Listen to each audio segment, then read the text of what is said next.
السلام علیکم and welcome to my YouTube channel.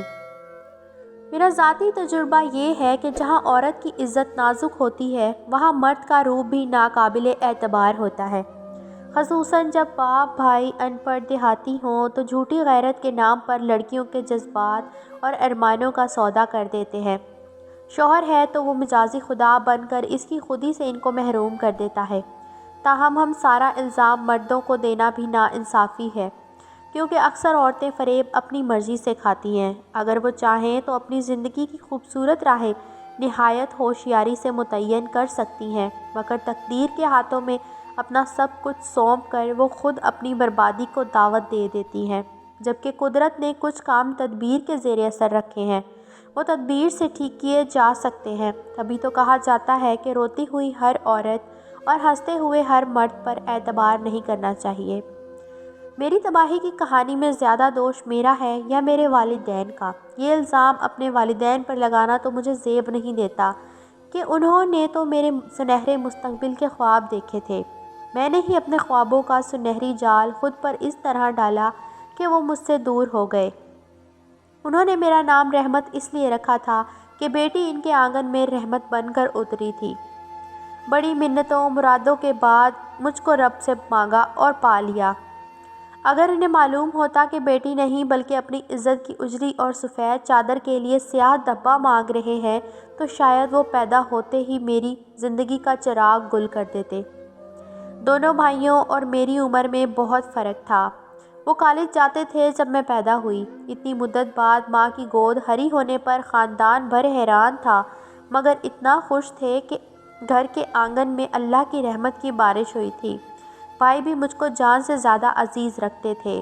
باپ کے مکان میں میری معصوم کلکاریوں کے باعث بہار کا سماں رہتا تھا۔ اپنے گھر کے نوکر بھی خوش تھے۔ میری ہر جائز و ناجائز خواہش پوری کی جاتی تھی۔ دادی بیجا لاڈ پیار سے منع کرتی، کہتی کہ کل کو اس نے پرائے گھر جانا ہے، لڑکی ذات ہے، اتنا نہ بگاڑو کہ کسی گھرانے سے مطابقت اس کے لیے مسئلہ ہو جائے۔ میں 8ویں میں تھی جب بڑے بھائی کی شادی ہوئی۔ بھابھی بہت اچھی تھی۔ سارا دن میں ان کے کمرے میں گھسی رہتی۔ امی سمجھاتی کہ ان کو بھی آرام کرنے دیا کرو، مگر ان کی ایک نہ سنتی۔ سال بعد دوسرے بھائی کے سر پر صحرا سج گیا۔ اپنی زندگیوں میں مصروف ہونے کے باوجود دونوں بھائی مجھ کو اب بھی اتنا ہی وقت دیتے تھے جتنا پہلے دیا کرتے تھے، بلکہ اب تو گھر میں میرے ناز اٹھانے والی بھابیاں بھی آ گئی تھیں۔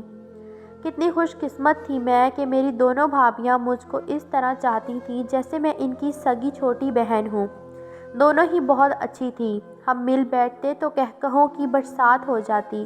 اگر حسنہ آ جاتی تو محفل گل و گلزار ہو جاتی۔ حسنہ میری عزیز جان سہیلی تھی۔ اس کا گھر ہمارے برابر میں تھا، تبھی زیادہ تر ہمارے گھر پائی جاتی۔ میں اپنی سہیلی سے بہت محبت کرتی تھی، اس سے بچھڑنے کا تصور نہ کر سکتی تھی۔ دراصل میں ایک جنونی قسم کی لڑکی تھی، جس کے ساتھ تعلق بن جاتا یہ وابستگی آخری حدوں کو چھو لیتی تھی۔ حسنہ کے والد ایک سرکاری آفیسر تھے، ان کا تبادلہ ہوتا رہتا تھا۔ حسنہ کے ساتھ میری دلی وابستگی اتنی بڑی کہ یہ بھول ہی گئی کہ اس کے والد کا تبادلہ ہو گیا تو یہ لوگ کہیں بھی چلے جائیں گے اور میں اس کو خود سے بچھڑنے سے نہ روک پاؤں گی۔ وہی ہوا جس کا ڈر تھا۔ ایک روز اس نے مجھے بتایا کہ اس کے ابو کا تبادلہ کراچی ہو گیا ہے اور 15 دن میں یہ مکان چھوڑ کر چلے جائیں گے۔ یہ اطلاع مجھ پر بجلی بن کر گری۔ ایک دن وہ ہمارے گھر نہ آتی یا میں اس سے نہ ملتی تو وہ دن پہاڑ بن کر مجھ پر گزرتا۔ میری کوئی بہن نہ تھی۔ یہ کمی اسی لاجواب اور دھیمے مزاج والی لڑکی نے پوری کر دی تھی۔ اس نے جدائی کے تصور سے مجھے ہر وقت رونا آتا۔ آنکھوں سے خود بخود آنسو گرنے لگتے۔ اتفاق کہ ان دنوں ہمارے میٹرک کے امتحانات ہونے والے تھے۔ اللہ نے میری سن لی۔ امتحان کی خاطر حسنہ کے والد نے اس کو ہمارے گھر چھوڑ دیا۔ میری خوشی کی انتہا نہ رہی، اگرچہ جانتی تھی کہ یہ خوشی عارضی ہے، پھر بھی کچھ دن تو وہ میرے ساتھ تھی۔ ہمارے گھر قیام پذیر تھی۔ ہم نے مل کر امتحان کی تیاری کی، پرچے دیے اور وقت پر لگا کر اڑ گیا۔ حسنہ کے والد اس کو لینے آ گئے۔ اس دن میں بہت روئی، آنکھیں رو رو کر سرخ کر ڈالی۔ وہ بھی روتی ہوئی ہمارے گھر سے گئی۔ 14-15 برس کی عمروں میں ہم لڑکیاں کتنی جذباتی ہوتی ہیں۔ اوف، میں اس وقت کو بھول نہیں سکتی۔ حسنہ چلی گئی، میں اداس رہنے لگی، ہنسنا بولنا چھوڑ دیا۔ امی کو ڈر تھا کہیں بیمار نہ پڑ جاؤں۔ بھائی میرا دھیان بٹانے کو گھمانے پھرانے لے جاتے، مگر میرے ذہن میں ہر وقت حسنہ کی یاد کسی زخمی پرندے کی مانند چکر لگاتی رہتی۔ بالآخر میں ہمہ دم سوچتے رہنے سے بیمار پڑ گئی۔ والدین پریشان رہنے لگے۔ امی نے کہا کہ اس کو حسنہ سے ملانے کراچی لے جاتے ہیں تاکہ یہ ٹھیک ہو جائے۔ میں یہ سن کر خوش ہو گئی۔ والدین سے اصرار کیا کہ کراچی چلیں۔ مجبوراً والدین مجھے کراچی لے آئے۔ حسنہ سے ملتے ہی میری بیماری اور پیش مردگی کافور ہو گئی۔ وہاں ہم کچھ دن رہے لیکن دیر تو نہ رہ سکتے تھے، گھر واپس آنا ہی تھا۔ گھر آ کر میں نے رٹ لگا دی کراچی اچھا شہر ہے، ہم وہاں شفٹ ہو جائیں۔ والد نے سمجھایا کہ جس کی خاطر شفٹ ہونے کا کہہ رہی ہو، اس کے والد کا پھر کہیں اور تبادلہ ہو گیا تو کیا ہم ان کے پیچھے مارے پھریں گے؟ میں نہ مانی اور ضد پکڑ لی۔ یہ والد صاحب کی محبت کی انتہا تھی کہ انہوں نے کاروبار بھائیوں کے سپرد کیا اور میری خاطر شہر بدل لیا۔ ہم کراچی آ گئے اور میں نے حسنہ کے ساتھ کالج میں داخلہ لے لیا۔ مجھ کو والد نے حسنہ کے گھر وقتی طور پر چھوڑا کیونکہ والدہ کے ساتھ سامان بھی لاہور سے لانا تھا۔ کچھ دنوں بعد ابو نے کراچی میں گھر لے لیا اور میرے ساتھ رہنے لگے۔ میں بہت خوش تھی، مراد جو پوری ہو گئی تھی۔ ابھی مجھے کالج جاتے تھوڑے ہی دن ہوئے تھے، میں نے کالج کے رستے میں ایک نوجوان کو کھڑے دیکھا۔ اس کی خوبصورتی نے مجھے متوجہ کیا تو وہ بھی میری جانب متوجہ ہو گیا۔ اب میں خود کو سمجھاتی کہ اس کی جانب دھیان نہ دوں، لیکن وہ تو روز ہی کھڑا ملتا۔ میں اس کی جانب دیکھے بنا نہ رہتی۔ خود سے خوف بھی آتا تھا کہ جنونی طبیعت پائی جاتی ہے۔ کسی سے بھی تعلق بنانے سے گھبراتی تھی کہ یہ تعلق خود میرے لیے باعث عذاب بن جاتا تھا۔ ایک سہیلی کی محبت نے میرے والدین سے ان کا شہر چھڑوا دیا تھا تو یہ دوسرا تعلق نہ جانے کون سا دن دکھانے والا تھا۔ ایک دن میں کالج سے واپس آ رہی تھی کہ اس نوجوان نے میرا راستہ روک لیا اور ایک موبائل فون میرے ہاتھوں میں تھما کر چلتا بنا۔ لوگ دیکھ رہے تھے اس لیے اس کو آواز بھی نہ دے سکی۔ اب اس موبائل نے کام دکھایا۔ اس کے وائس میسیجز جو اس نے مجھ کو مخاطب کر کے بھرے تھے اور التجا کی تھی میں اس کے میسیجز کا جواب اپنی آواز میں دوں اور موبائل اگلے دن اس کو لوٹا دوں، یہ میرے لیے ایک بڑا امتحان تھا۔ بہرحال میں نے وائس میسیجز تو ریکارڈ نہ کیے، البتہ موبائل لوٹانے کی نیت سے اگلے دن اس جگہ کھڑی ہو گئی جہاں وہ کھڑا رہتا تھا۔ وہ کہنے لگا سامنے پارک میں آ جاؤ، یہاں لوگ بہت ہیں، وہاں میں تم سے اپنا موبائل فون لے لوں گا۔ میں بے خوف پارک چلی گئی۔ وہ 1 منٹ کو میرے پاس آیا، کہنے لگا سامنے میرا دوست آ رہا ہے، کل لے لوں گا، فون اپنے پاس رکھو۔ یہ کہہ کر بغیر فون لیے وہ چلتا بنا اور میں حیران پریشان کھڑی دیکھتی رہ گئی۔ یہ اس کی چال تھی، وہ اس بہانے مجھے دوبارہ پارک میں بلانا چاہتا تھا۔ گھر آتے ہی اس کا فون کھولا، تمام وائس میسیجز سننے لگی۔ یہ تقریباً 12 صوتی پیغامات اس نے میرے نام ریکارڈ کیے تھے۔ پہلے دن تو 2 ہی کھولے تھے جن میں کچھ اس طرح کی باتیں تھیں: آپ کی نظروں نے مجھے ہمت دی ہے کہ میں آپ کو مخاطب کروں، آپ کی نگاہیں مجھ سے پسندیدگی کا اظہار کرتی ہیں، امید ہے آپ مجھ کو مایوس نہ کریں گی کہ میں نے آپ کی طرف دوستی کا ہاتھ بڑھایا ہے۔ کوئی ذریعہ سمجھ میں نہ آیا تو اپنے ہی موبائل فون کو قاصد بنا کر آپ کے ہاتھ میں پکڑا دیا۔ میرا نمبر اس میں فیڈ ہے، رابطہ رکھنا چاہیں تو اپنے پاس محفوظ کر لینا۔ ابھی میں اس پیغامات ایک ایک کر کے پڑھ رہی تھی کہ امی کوئی شے لینے میرے کمرے میں آ گئیں۔ اس کا موبائل فون میرے ہاتھ میں تھا لیکن والدہ نے دھیان ہی نہ دیا، وہ اپنی مطلوبہ چیز اٹھا کر چلی گئیں۔ امی میرے کاموں میں بہت کم دخل دیتی تھی، کاش وہ اس دن غور کر لیتی کہ میں کس کا موبائل پکڑے ہوئے ہوں۔ انہوں نے تو مجھ کو نہ ٹوکنے کی قسم کھائی ہوئی تھی۔ والدین مجھ کو بڑا اہم سمجھتے تھے، میری ہر بات ان کے لیے حکم کا درجہ رکھتی تھی۔ اس بات نے میرا دماغ خراب کر دیا تھا، خود کو جانے کیا سمجھنے لگی۔ میں یہ سمجھنے لگی کہ میرا ہر فیصلہ ٹھیک ہوتا ہے، اس میں غلطی کی کوئی گنجائش نہیں ہوتی۔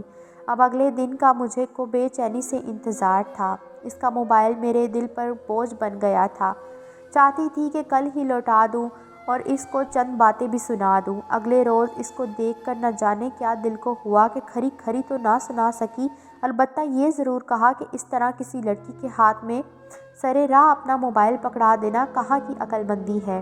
اگر اس پر میں تمہارے خلاف کوئی کارروائی کرنا چاہوں تو پورا ثبوت میرے پاس موجود ہے۔ مجھے یقین ہے کہ تم میرے خلاف کوئی کارروائی نہ کرو گی۔ اگر تم ایک اچھی لڑکی ہو تو میں بھی کوئی گرا پڑا نہیں ہوں۔ مجھ کو تمہاری آنکھوں نے کچھ کہا تو میں نے یہ جرأت کر لی۔ تمہیں یہ سب پسند نہیں تو معافی چاہتا ہوں اور وعدہ کرتا ہوں کہ آئندہ کبھی تم کو یہاں تو کیا اس دنیا میں ہی نظر نہیں آؤں گا۔ خیر معاف کیا، میں نے بے نیازی سے کہا اور موبائل اس کو دے دیا۔ تاہم اپنی طرف سے کوئی وائس میسیج ریکارڈ کر کے نہ دیا۔ میں کوئی ثبوت ایسا اس کے ہاتھ میں نہ دینا چاہتی تھی کہ جس کی وجہ سے بعد میں پچھتانا پڑے۔ اس کی ایسی جسارت پر مجھے اس پر غصہ نہ آیا تھا کیونکہ اس کے لیے دل میں نرم گوشہ تھا۔ اسی نرم گوشے نے یہ راہ دکھائی کہ میں بعد میں اس کے ساتھ پارک میں جا کر بیٹھنے لگی۔ اس کی باتیں مجھ کو اچھی لگتی جن میں محبت کی مہک رچی بسی ہوتی۔ اپنی تعریف سن کر میں پھولے نہ سماتی۔ اب روز پریکٹیکل کا کہہ کر کالج سے پارک چلی جاتی۔ مجھ کو دیکھ کر زبیر کی آنکھوں میں خوشیوں کے دیپ جل اٹھتے۔ پھر یہ حال ہوا، جس روز ہماری ملاقات نہ ہوتی کمی سی محسوس ہوتی، وہ اب میری زندگی میں اہمیت اختیار کر گیا تھا۔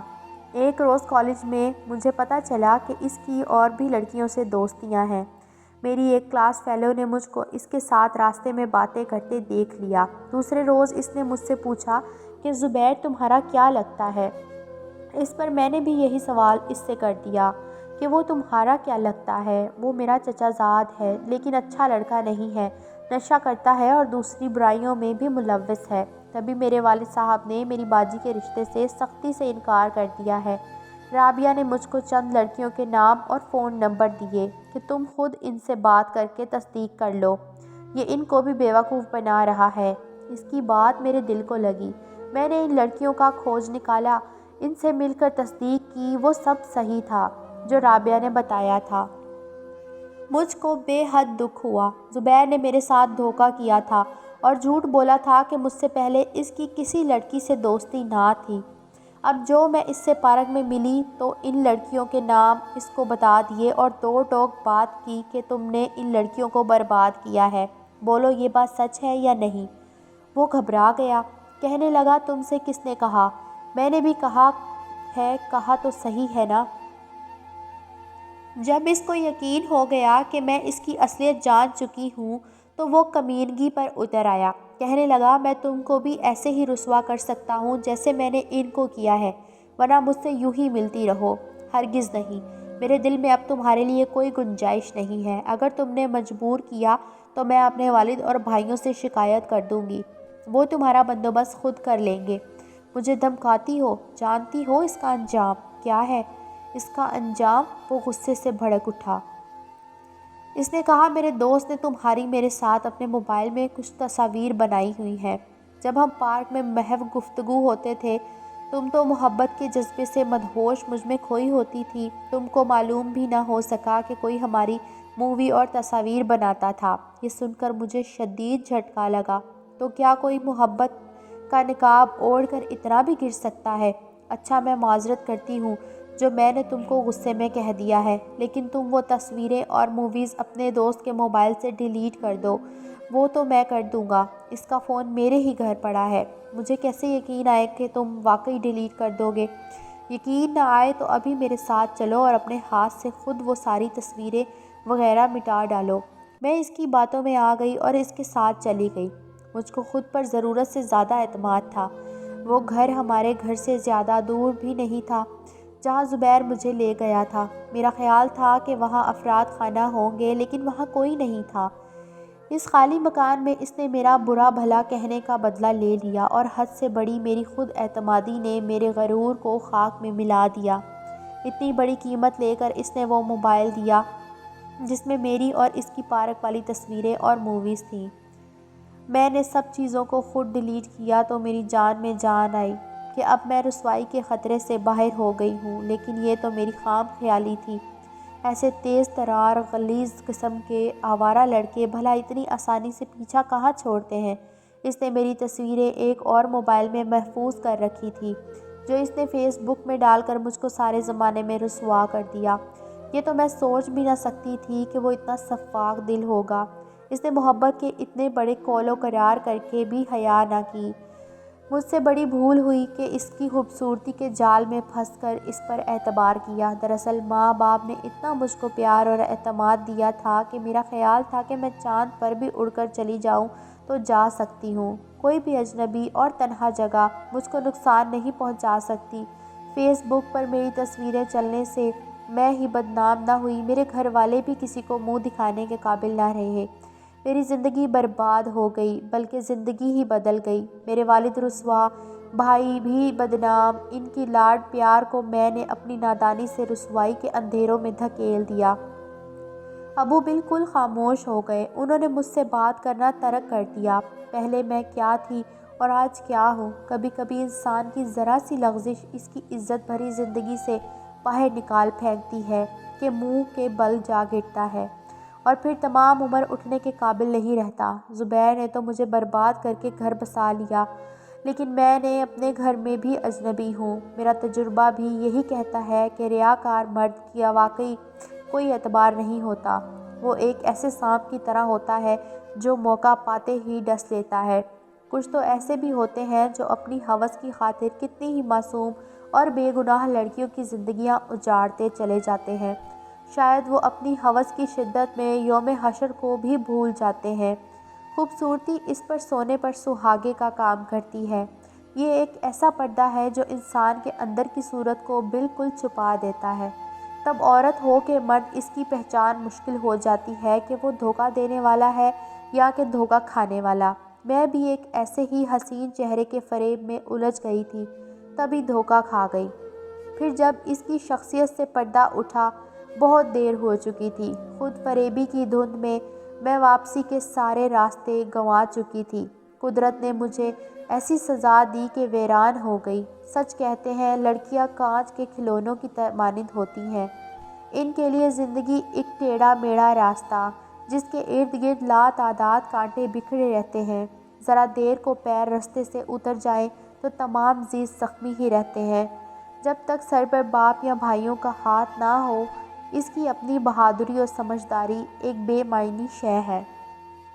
ہمارے یہاں بلا شبہ والد اور بھائیوں کی طرف سے ان کو بڑی توجہ اور تحفظ حاصل ہوتا ہے، مگر حیرت کا مقام تو یہ ہے کہ کبھی والد اور بھائیوں کی طرف سے بھی ان نازک آبگینوں کو ٹھیس پہنچ جاتی ہے اور یہ ٹوٹ کر بکھر جاتے ہیں۔ جیسا زخم میں نے زندگی سے کھایا، کاش کوئی دشمن بھی نہ کھائے۔ یہ وقتی دوستیاں صرف ایک زندگی سے نہیں بلکہ خاندانوں کی عزتیں پامال کرنے کے لیے کافی ہوتی ہیں۔ اب سوچتی ہوں کہ اگر روک ٹوک ہوتی اور ہر بات پر اعتبار نہ کر لیا جاتا تو میں اتنی بڑی آزمائش سے بچ نکلتی۔